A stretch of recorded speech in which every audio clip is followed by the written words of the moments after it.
শাহরিয়ার ইসলাম তুহিন সে কেন রেহাই পাবে না?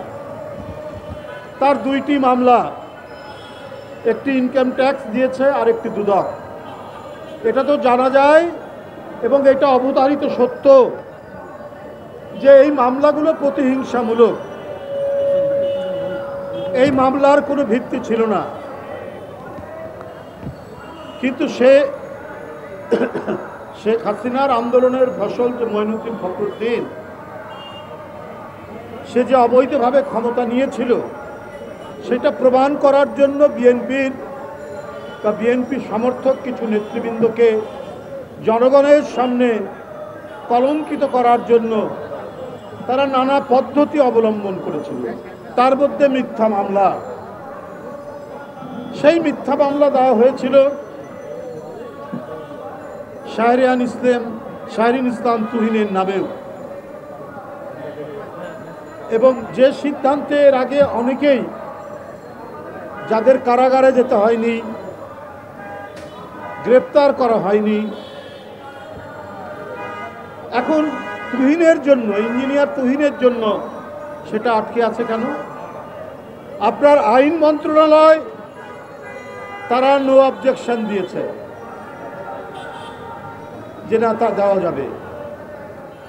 আরও দু একটি ডিপার্টমেন্ট নো অবজেকশন দিয়েছে।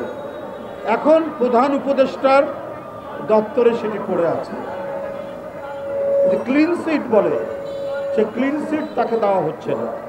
তাহলে বুঝতে হবে যে ইঞ্জিনিয়ার শাহরিয়ার ইসলাম তুহিনকে আটকে রাখা হয়েছে রাজনৈতিক উদ্দেশ্য প্রণোদিতভাবে। কেউ উদ্দেশ্য প্রণোদিতভাবে প্রভাবিত করছে সরকারকে। সে একজন প্রকৌশলী,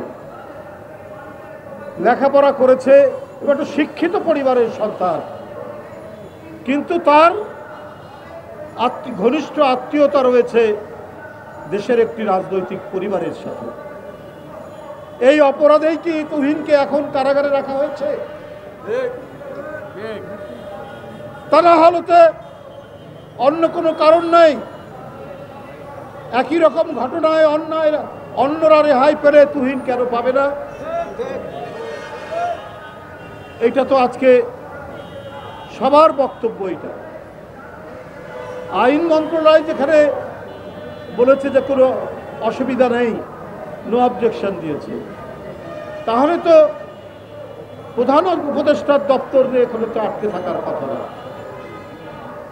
আমরা যে প্রায় বারবার বলি যে আওয়ামী দোসররা বিভিন্ন জায়গায় ঘাপটি মেরে এসে মাঝে মাঝে ব্যাঙের মতো পানির উপরে মাথা তুলে চিৎকার করছেন বা কোনো কাজ করছেন। এই দোসররা যারা বিএনপি বিরোধী, যারা দেশনেত্রী বেগম খালেদা জিয়ার বিরোধী, যারা জিয়াউর রহমানের বিরোধী, যারা ভারপ্রাপ্ত চেয়ারম্যান তারেক রহমানের বিরোধী, এই লোকগুলো প্রশাসনে আছে। তারা বিভিন্ন রং পরিবর্তন করছেন, গিরগিটির মতো রং পরিবর্তন করে ওরা ওদের উদ্দেশ্য সাধন করছে। ওরা গণতন্ত্র, ওরা নির্বাচন, ওরা অবাধ সুষ্ঠু নির্বাচন, ওরা গণতান্ত্রিক প্রতিষ্ঠান গড়তে দেবে না বলেই নানা ধরনের চক্রান্তের বেড়াজাল নির্মাণ করছে।